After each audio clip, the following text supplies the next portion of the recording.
Welcome into the Lucas podcast. Lucas Frankel alongside Mike Lucas. We will get to the Celtics on the brink of their record 18th championship, but we'll begin with Dan Hurley turning down the offer to become the head coach of the Los Angeles Lakers.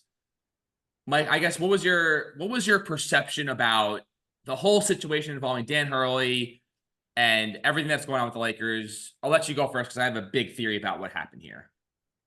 I think it actually plays out almost exactly how the timeline unfolded. I feel like from the Lakers' standpoint, they initially targeted JJ Redick and said, "We want you to be the next head coach of the Cavs," of the Lakers. But he's calling the NBA and the Cavs. I mean, the Cavs probably want him too. The Cavs. I mean, it's great. Potentially, yeah. And they're now fishing in the same pool for candidates, and that's why it's top of the mind for me. But the reality is, they probably identified JJ off the bat as the guy they wanted as the head coach. And then JJ, unable to accept said offer until after the finals because he's working for ESPN calling the finals, says, okay, well, I'm interested too. We can't formally have this process until the finals are over. Let's put this on stall for a sec. And when you have free time and you have downtime, your mind wanders. And whether or not Woj approached Pelinka with information that Hurley would be interested, whether the Lakers just decided, hey, just look at some other candidates while we have the time. We might as well. There's nothing to lose. I wonder if Dan Hurley would be available. And then that came, however that came together, they clearly had a change of heart and change of mind in the downtime to where they thought Dan Hurley could be a viable option. And Hurley's an incredible coach. I don't think it would have worked in LA if they had hired him because I just don't think his personality meshes with NBA superstars. But to me, it looks pretty linear. It was JJ, but we can't make a move on JJ for probably a month because of his obligations for ESPN. We have a month. Let's do our due diligence. Oh, there's this super shiny object that we may be able to get that we didn't think we'd be able to get before. Oh, let's make a run at it. He turns us down. Okay, we're back to JJ. All right. To me, it's not as – there's a lot of conspiracy theories at work here, and I can understand some of them, but I also think if you're an NBA organization – and you have a month off before you can make the hire you want to make, you're going to look at other candidates naturally. And however Dan Hurley became in front of him, he's an incredible coach and worth taking an intensive look at. So I've seen the ideas that he used this all as a leverage play, Frank, which I do think is probably involved. He said on Stu Gatz and Lebatard's show today that it wasn't a leverage play. Coaches lie and tell you a lot of things they want to say so they look better. But I do think from a linear standpoint, it started with JJ. They had time off. They found someone else. Didn't work out. And now they're back to the guy they can hire because guess what? They can legally talk to him now. Like they actually can hire JJ Redick now. So I don't think it's as wild of a train ride as some people have made it out to be. No, but I can tell you exactly what happened. So the Lakers, in my opinion, leaked this to Woj because it was always JJ Redick. It was JJ Redick the whole time. And the perception of LeBron and JJ doing this podcast, LeBron's like, I want this guy to be our coach. But like, oh, you didn't even look at any other candidates? Like, what kind of a process was this? So as a result, the Lakers were like, all right, listen, we'll make a play for Dan Hurley and not an actual real play because they actually wanted Dan Hurley. Guess what? They would have had Dan Hurley because they would have offered him whatever money he wanted, 120, 130, whatever it was, to get it done. If they really, really wanted Dan Hurley, they would have had Dan Hurley. Instead, they offered him this contract, 6 years, $70 million, which would have put him in like the 6th highest paid coach in the league. And that was never, ever going to get it done. And the Lakers obviously make this perception, he was a top candidate for us. We really wanted him. And then, he turned us down. Our top guy, not there anymore. So guess what? We'll have to go pivot back to a guy that is actually our top choice, but we want the perception of him not to be our top choice. So then they have to go back to JJ Redick. He falls in their laps. LeBron's happy. JJ Redick's happy. The Lakers get the guy they want, and it all works out. This is exactly how it happened. And there's really not much anyone can do or say to convince me otherwise. Well, I'll tell you exactly why that there's a 0.0% chance that is true. First and foremost, the Lakers look like the biggest joke out of anyone in this situation. Yeah, but I think I let you go. Let me give my rebuttal. You can rebuke my rebuttal when I'm done, Frank, and I'm not done. I have 2 points. One, the Lakers come out looking like embarrassments in this situation, and they would never publicly put themselves on a platform to get embarrassed like this. And two, guess what? They were never offering JJ Redick 6 for $70. And now when they're crawling back to JJ, it makes it look like a desperation what his contract's going to be. He ain't getting Whatever. $70 million. Not We'll a see. chance. So now, if JJ Redick was the choice all along and it's public that they offered Dan Hurley $70 million, JJ Redick better be asking for 75, 80, and he ain't getting close to anywhere like that. So, You don't Frank, know that, but your okay. idea that this was some ploy by the Lakers to leak it so it doesn't look like it was JJ Redick from the get-go is outrageous. And if it is true, which it's not, it's going to cost the Lakers an extra $15 million. And they're already an organization that doesn't spend a ton of money in the front office and on the coaching staff. So I don't think there's any chance what you think is actually what happened. I think it's a zero. But I thought a lot about this, and I truly believe that them looking like quote unquote fools for, you know, going after Dan Hurley, him turning them down is better perception wise than LeBron essentially handpicking JJ Redick and them looking like it was JJ Redick from the start and they never really considered anyone else seriously for the position. I think that is this outcome and listen, the Lakers are sort of just looking like a clown organization as a whole, just from, you know, LeBron basically calling all the shots and whatnot.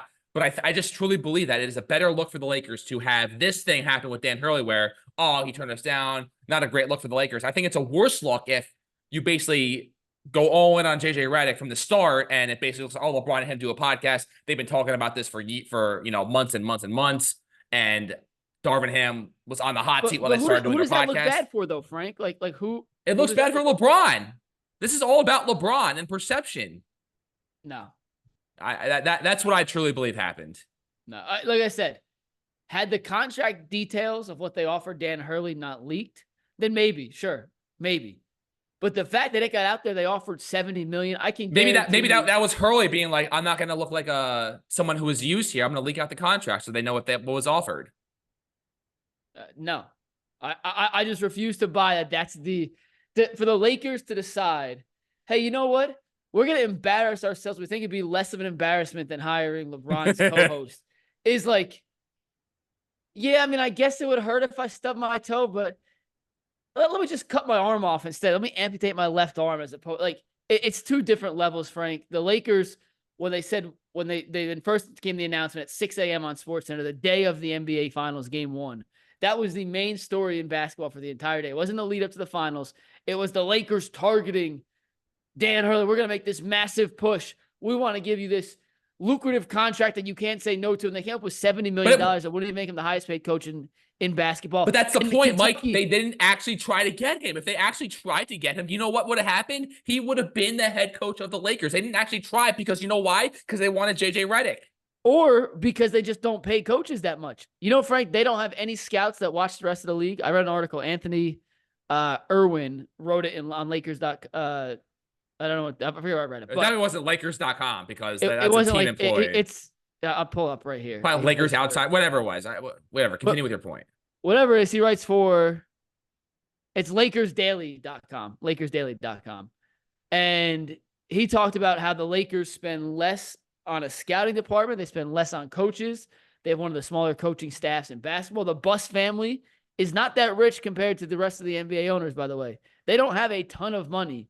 And the whole look with the Lakers right now, the whole outside image looking at Los Angeles is, have the Lakers lost their luster? Do you think the Lakers would willingly let that become the narrative because they didn't want to hire LeBron's co-host? Like, listen, we already know LeBron has the power. It's a players' league, Frank. Donovan Mitchell has the power in Cleveland right now, and Donovan Mitchell ain't won squat. LeBron's arguably the best player in the history of the league. He's going to have the power. And if he told them from the get-go, JJ's the only coach I'm going to play for, then JJ would have been the only coach they interviewed, other than the process they have to go through. The fact that Dan Hurley became the #1 story, and for 3 or 4 days we discussed every facet of this, including how Dan Hurley can help develop Bronny James, which is a freaking ludicrous thing to put out there before he's even hired, because that insinuates you're going to draft Bronny James, who shouldn't be a top 20 pick, who should barely be a first-round pick, if that. And that's what Woj is on ESPN spewing. Frank, I think you're looking at this from the wrong angle, man. I appreciate where you're coming from, but I think you're missing the big picture here. The Lakers got played.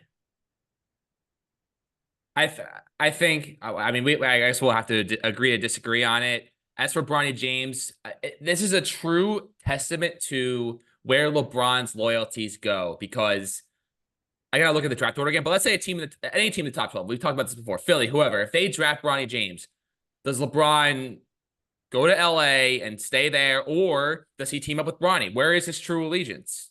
We'll find out. How about the Blazers draft him at 14, and then LeBron has to go to Portland and play with Eli? Eli, yeah, we'll see. I just think that it was JJ Redick from the start, and the Dan Hurley stuff was just to distract people from the fact that it was JJ Redick from the start. Because Shams, what I found was the most interesting thing about this was Woj was all over the Dan Hurley story. Shams never touched it, didn't tweet once about it. And did you notice that Woj never tweeted about JJ Redick? Until today. Well, now now they're officially formally requesting it. You know why, Frank? Because the finals are almost over. But what point are you trying to make there, though? They couldn't hire him until the finals were over anyway. Right, exactly. Everyone's freaking out. What's going on with the Lakers head coaching search? What's going on with the Lakers head coaching search?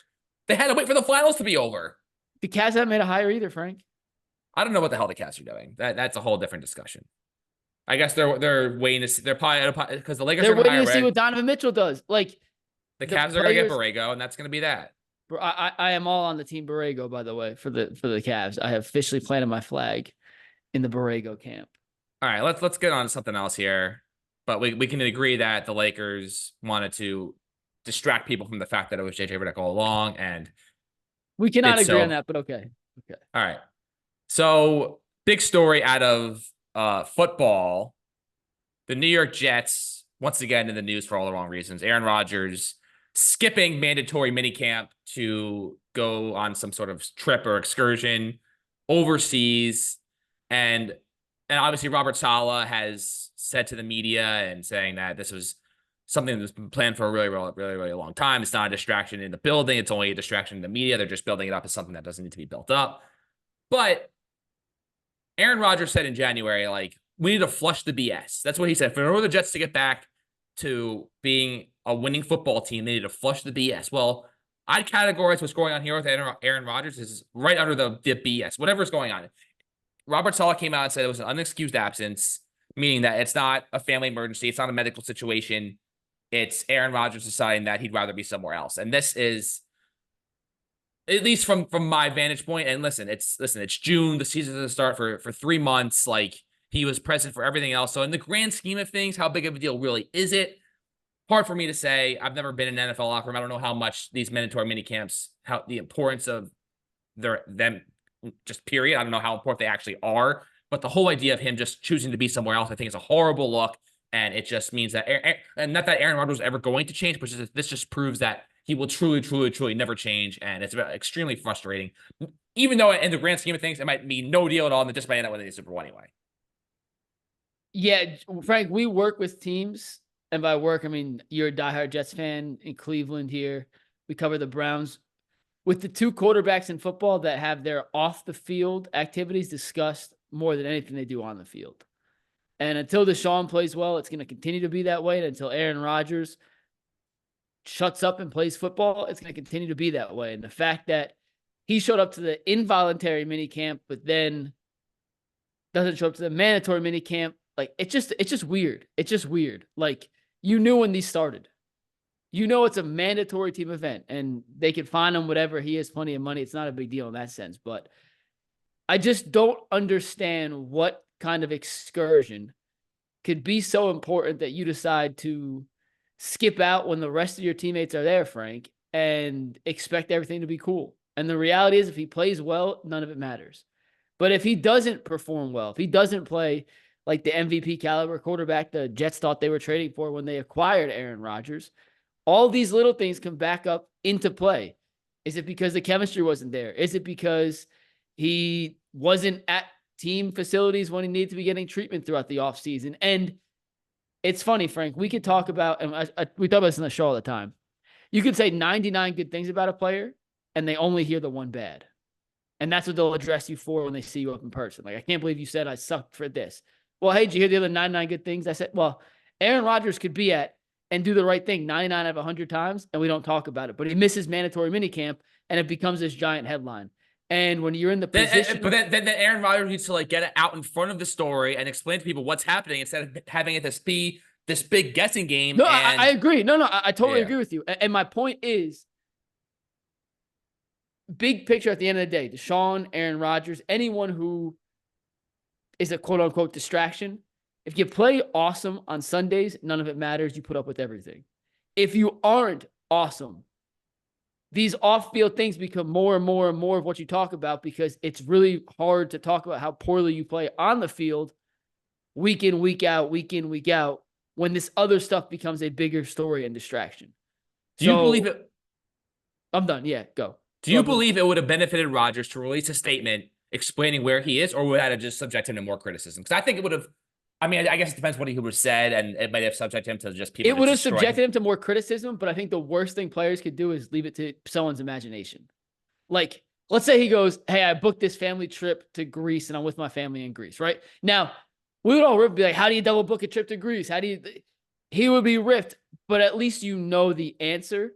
And I think the unknown is the worst thing a star player could have fan bases speculate on, because it takes one stupid conspiracy to catch wildfire. And next thing you know, hey, Aaron Rodgers is at a KKK rally in oh my God. But you know, like, but it takes one crazy idiot on Twitter to suggest something like that catches fire. And next thing you know, he's now answering questions about, hey, Aaron, I saw a picture of you at some, I don't even want to say it, like protesting Israel or Whatever. like, Yeah. like, and then it becomes a way bigger issue than it actually is. And a way bigger issue than it would have been if he had just said, hey, I screwed up. I booked this. I can't get my money back or whatever. Like, he would have been ripped for it. But I always think leaving it to the imagination of the fans is the worst thing these players can do. It's frustrating. I don't know. I feel like I wish they would have said something. I don't know where he is. Colin Cowherd's saying that he's like in Europe somewhere, but no, I'm surprised that no one has like gotten a picture of him. Like, no one knows where he is. It's like this big mystery. How does no one know where he is? He might be in the bottom of a hobbit hole in New Zealand, like in pitch black, for all we know.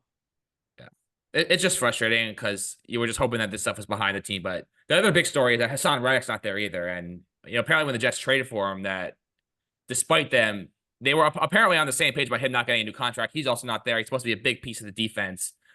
I don't know how much I should be blaming Robert Saleh for this, but I feel like if you're a true leader of the team, you got to be able to nip this in the butt. And, and it feels like he's just being pushed around a little bit by Rodgers and now by Hassan Reddick. Like, what the hell is going on with Hassan Reddick? It's very frustrating. It's just like the same old Jets all over again. Season hasn't even started yet. It's June and all the negative thoughts are already there. And I'm not really a big fan of it. Let's move on to Caitlin Clark. This is another big contentious thing with the media. And here's where I stand on the situation of her being left off Team USA. I truly believe that she should be on the roster, because if anyone knows anything about the way basketball works, the 12-person roster, not all 12 players play. Yep. Assuming it's a competitive game, you have 6 to 9 players who are your quote unquote main players that will play the bulk of the minutes unless you're getting blown out or it is a blowout. And Team USA, whatever, they have their, the way they do things, whatnot, 26 years old is a typical age. I think Caitlin Clark should be on the team. I don't think she should be I don't think she should start. I don't think she should be the sixth woman off the bench. I think that she should be probably the 11th or 12th person on the bench, comes in for garbage time of the games, just to get a feel for the way the Team USA basketball works, absorb everything that's going on around her. And then in 4 years, in 2028 in LA, she could be, the best player on the team, the focal point, everything runs through her. She's been there. She has the experience of, arguably probably winning a gold medal, because USA is like minus 1,000 favorites to win a gold medal. I just think that she deserves to be on the team. If we're talking about like 12 best players, like we're not dividing play time equally here. It's not about, we have to have Jewel Lloyd here or whoever, or Diana Taurasi here because, we need her scoring as a 12th person on the bench. Like, that's just idiotic thinking, in my opinion. That's where I stand on the matter. Yeah, she wouldn't play. Whether she was on the team or not, she is not one of the 10 best players in the WNBA. She's not one of the 10 best American players. She's probably not one of the 12 best players. And frankly, she's struggled in the W this year, frankly. She has not had the seamless transition some thought she would from the college ranks to the pros. I actually don't have an issue with her not being on the team, and I think it's kind of being blown way out of proportion because of the age-old question of, okay, if she's on, who isn't? And I get what you're saying about the experience, and she'll be a focal point of the team in 2028. And I get all that. And she's played on Team USA her whole life growing up through this process. But the reality is, Frank, I think this is the best thing that could have possibly happened to Caitlin Clark for two reasons. One, I don't know how much Fever you've watched, but They're like a team. no, they're horrific. And her teammates, like, there's a reason they had the number one pick 2 years in a row. Like, that team is significantly underwhelming, and their talent level is nowhere near the top teams in the league. And that's partially making her look worse than she is at this stage of her career as a rookie. She's not quick enough to get away from the pressure yet and the physicality, and she's not strong enough to necessarily handle it in the ways which she was able to beat it in college. When you look at this WNBA superstar team that is essentially Team USA, she could have been the 12th woman. Like, you're right, Frank. She absolutely could have been on the team, but she just went through an entire college basketball season, makes the championship game. Hold on. They have 1 week off before the draft. She goes to the draft. They have 1 week off before training camp. She plays in the entire WNBA season. I think part of the reason her three-point shot has struggled so much, Frank, is she's playing essentially her 50th game of the year with no downtime. And they play 30 to 40 games in college. This is really game 57 or 58 for her. And if she played in the Olympics, it would be back-to-back-to-back seasons. And I think her body needs the rest, and I think she needs to recover. And part of the reason she's struggling to shoot in the pros is there's no rest, and she played in the last game of the regular season. She carried an enormous load for Iowa offensively. Whether she could be in the greatest condition or not, eventually it starts to catch up to you. I mean, we're seeing it with Luka in the playoffs where, he's making lazy fouls and he's not giving any effort on defense because he's carrying such a load offensively. Or he's also I just think for her long term, she needs a little bit of downtime, and she may be pissed in the moment she's not on Team USA, and I get all the benefits of having her on the team, but I just think she needs some serious rest and recovery, Frank, to get back to the status she needs to be at to hopefully one day dominate the WNBA like she was essentially promised to us as being. I agree. I think that I think that I agree in the sense that the month off will benefit her immensely, and I expect to see her be a completely different, much more confident player when she does come back. But I mean, I don't think she would have gotten all these extremely heavy minutes if she was on. It's still the practices and the fact that you're just locked in, day out. Not that she won't practice and work out on her own, but there's a difference in, and also, Frank, remember from the Dream Team when we were watching The Last Dance, I talked about those legendary practices and the scrimmages in those practices. Whether she's playing 28 minutes in a game against Nigeria, that's not the same wear and tear on your body is as the 5-on-5 scrimmages for Team USA in practice. So I just think big picture for her, it's almost the best thing possible that she's not on this team, because I truly think she needs the downtime to get back to being the Caitlin Clark that captivated the entire country during a run at Iowa.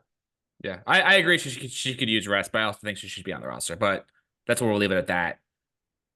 The NBA Finals are going exactly how I thought they would go, not exactly how you thought they would go. I knew the Celtics going in were the exponentially better team. They're up 3-0. So I guess the question for you is how foolish do you feel for picking the Mavericks? Well, I picked the Celtics, if you remember. No, you picked the Mavericks. You said the Mavericks in 6. No, I said everyone's picking the Mavericks in 6, so I'm going to go with the Celtics in 7 because I wanted to pick the Mavericks, then everyone picked the Mavericks, then I ended up betting the Celtics in 7. Then you wanted to pick the Mavericks. Yes, I wanted to pick the Mavericks, but I picked the Celtics. I feel foolish in the sense that I got duped by the Celtics, Frank. Truly. And I was having a conversation. By playing down to their competition. Yes. Yes. And I got duped by them. And I got duped, Frank, mostly by seeing it in person. It's one thing to see it on TV, but when they came to Cleveland in March and blew a 23-point fourth quarter lead to the Cavs because Dean Wade went Michael Jordan in the fourth quarter, and seeing the nonchalantness, is that a word? Nonchalantness, yeah. How nonchalant they were. During that comeback, and how Joe Mazzulla just sat back on the bench and let it happen, and how Tatum and Brown and Drew Holiday and all of them kind of just allowed it to happen. I saw that in person. I'm sitting 3 rows off the court in our press seats. And then you see in the playoffs where they lose the game to Miami, and then Miami hits all the threes, and you're like, whatever. The next 3 games, they blew them out. Then they come to Cleveland again, and Cleveland wins game 2 in Boston. And then Donovan goes out in games 4 and 5 were close, Frank, and way closer than they ever should have been, considering the Cavs were without Jared Allen and Donovan Mitchell, a team comprised of Darius Garland, Max Strus, Karis LeVert, Isaac Okoro, Marcus Morris, and Evan Mobley should not have pushed the Celtics to the level at which they were pushed in games 4 and 5. And then the Pacers. They should have lost game 1 to Indiana. It takes that crazy overtime Jaylen Brown 3. Then there's a couple calls that don't go their way and whatnot. And it just felt like to me, I was like, you know what? This team is way too good to be challenged this much by these undermanned teams. I just don't think they have that killer instinct. And guess what, Frank? I got duped because they do, and they were so much better than Cleveland, and they were so much better than Indiana, and they were so much better than Miami, and they are so much better than Boston that they can play with their food till it really matters. And when they turn it on, you have no chance of stopping them.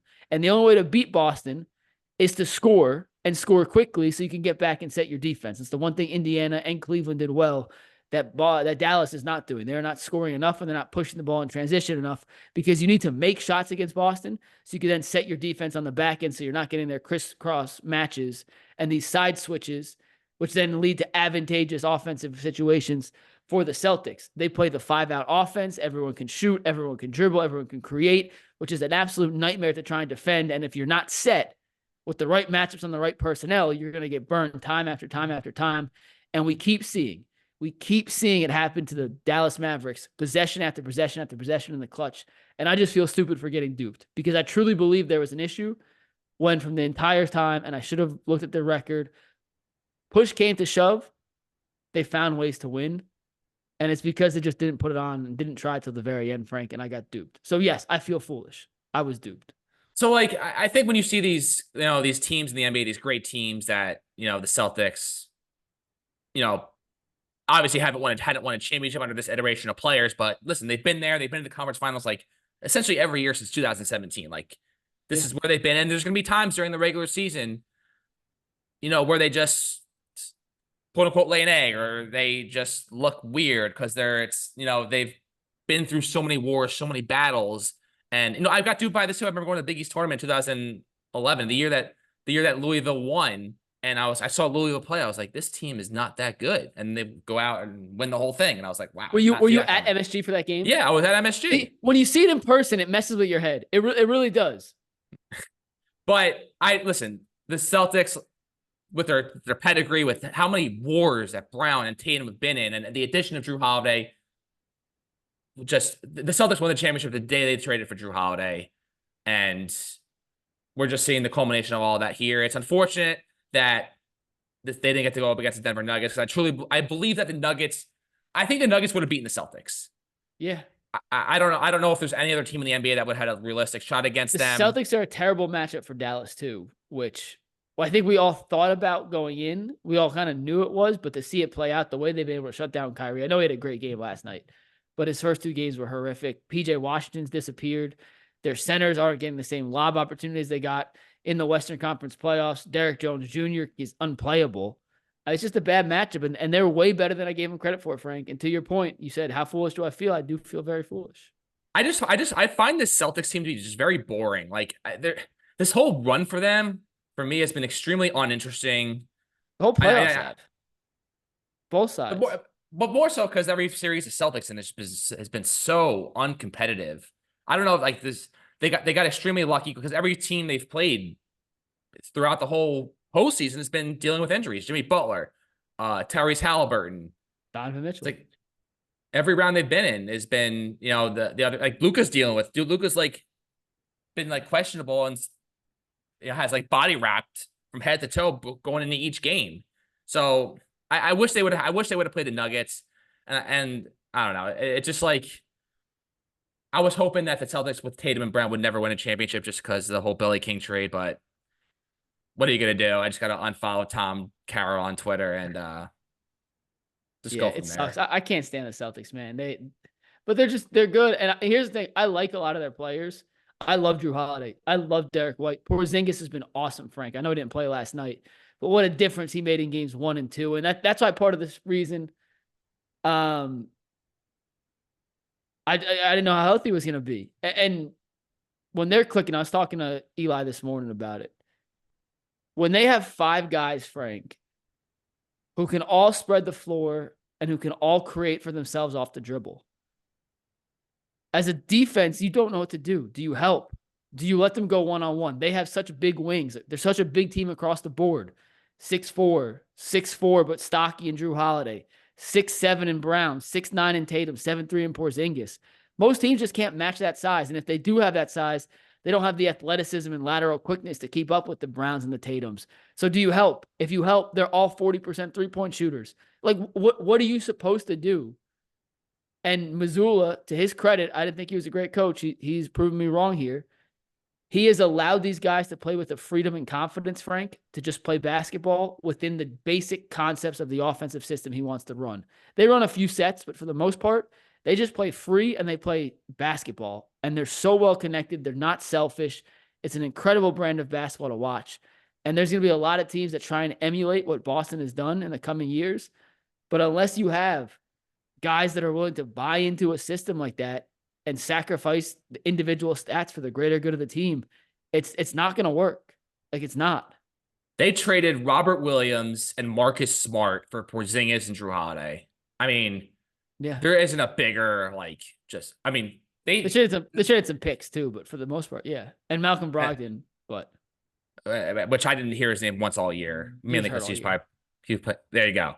And the Derek White trade. Like, I never really heard or like seen much or heard about Derek White at all. And then he goes to the Celtics and is just this absolute warrior of a player. I mean, it kind of reminds me of like the Yankees in the 90s. They would just like they had like their core group of guys with Jeter, Rivera, Posada, Bernie, and then they would just find these ancillary pieces that just meshed in so perfectly. It's like you can't draw it up any better than that. And like, you know what's so frustrating about them, Frank? Like, they have had their legit issues. Like, hey, their coach goes through a potential sexual assault, or not sexual assault. Udoka. Like, he might have slept with someone in the front office's wife. Okay. That usually derails the team, Frank. It didn't. They came back even stronger. Like, hey, Brad Stevens is going to step away from coaching.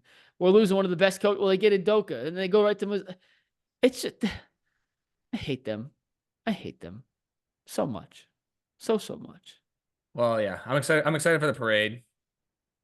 Are you gonna go? No, I'm not. Maybe, I don't know. We'll see. Joey Chestnut banned from the Nathan's hot dog eating contest. I just can't believe that there's this much politics in hot dog eating. Like, I thought this was, you try out for the event, and if you make it somehow, then and you qualify, you're in. Like, what is all this sponsors crap? Why are we being deprived of entertainment? And it's a shame that Joey Chestnut's doing his Kobayashi event on September 2nd on Netflix and not July 4th, because I just want to see more people tune into that event with Kobayashi versus Chestnut than the Nathan's hot dog eating contest, because that's what people deserve to watch on July 4th. I think it's on a second because Kobayashi needed time to train. Oh, that's probably what it is, but it's unfortunate that had to be pushed back like that. Yeah. And ruin. So the Yankees currently. Wait, real quick on Chestnut, real quick. So part of the reason he had to take that sponsorship is there's not a ton of money in competitive eating. Like, well, how much money does he make a year to win the Nathan's hot dog eating contest? I have no idea what that is, but I know he was in Cleveland a few weeks ago he's from Cleveland area. Has he been on the show? No, we haven't had him on the show. I should probably reach out. But he won the Cavs had a pierogi eating contest at halftime of one of their final regular season games. Winner got $5,000, and Chestnut won, and was like, and I couldn't tell if he was joking, but it makes sense because he still does all these random eating competitions. He did a ice cream pint challenge that was a $2,000 prize. He won $5,000 at the Cavs game for an eating contest. Like, I don't think he needed the money. I don't think he would be like legitimately collecting these prize checks. So it says throughout his career he's won at least $600,000. So I guess it's not as much as I thought, but still, I mean, that's what I'm saying. Like, he's won 16 of those, Frank. What's $600,000 divided by 15?